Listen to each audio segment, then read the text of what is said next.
Hey there, Sharon Horne-Ellstrom here. Welcome to day 203 of our Get Your Goals annual challenge. We're doing one thing every day to get what we want in the different areas and aspects of our life. And that involves goals, right? Setting goals, achieving goals, having a process for dealing with goals so that we can make getting them almost automatic. That's what this year's challenge is all about. How can we do one thing every day to move us toward what we want in all of the areas and aspects of our life? This month we are focusing on relationship goals.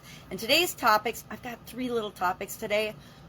Of course, in Guide 17 of the Get Up and Go Challenge private Facebook group, on day 203, you can find a write-up about this topic, but I'm just going to briefly talk about them and then give you a little challenge for each of the 3 topics today. Commitment. How committed are you to your relationship? The effort, work, or energy you're willing to put into your relationship. And then open-minded or open-mindedness. How open-minded and flexible are you when it comes to your relationship? We're going to do this today. We're going to do a little exercise. We're going to rate ourselves in each of these areas using different scales. But we're going to have to pick one relationship, right? Because you might be super committed to your personal relationship, put in all kinds of energy and effort, and be very open-minded and flexible in that relationship. But then you look at your relationship with your boss and you're like, I'm not open-minded at all. Or the people that report to you in your work, it's my way or the highway. That's not very open-minded. You might not put as much work and effort into your relationships at work as you do at home, or vice versa. And you might be not really committed to the people that you work with because you know that they come and go. If you've got a high turnover in your business or in your workplace, you know that there's not a whole lot of value in getting super invested into people until you know that they're going to stay with the organization.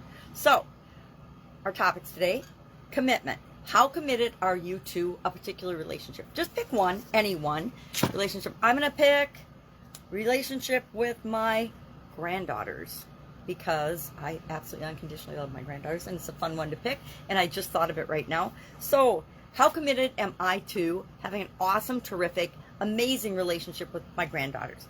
Well, I'm going to say 9 or a 10. Let's do this one on a scale of 1 to 10. How committed are you to making sure that the relationship works?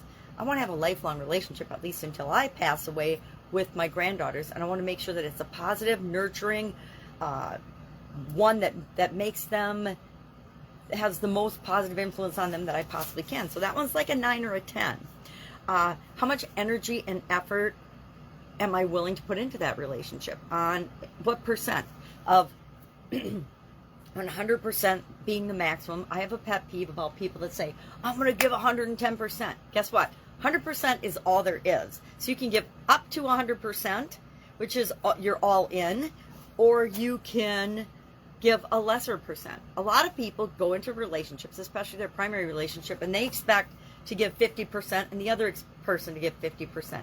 Guess what happens when that happens? You get divorced because each party has to give 100% and not know what the other is going to give in return, because we expect them to give all themselves and be all in.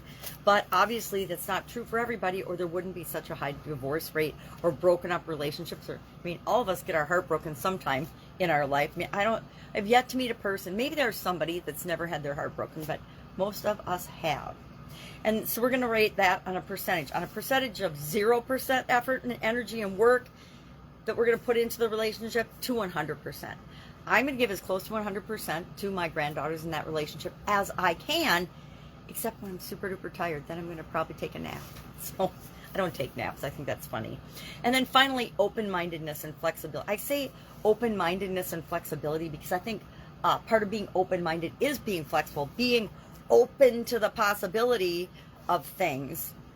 And on this one, let's do a scale of, and I just made a scale on here, and the left-hand side I'm not flexible at all. I'm not open-minded at all. It's my way or the highway.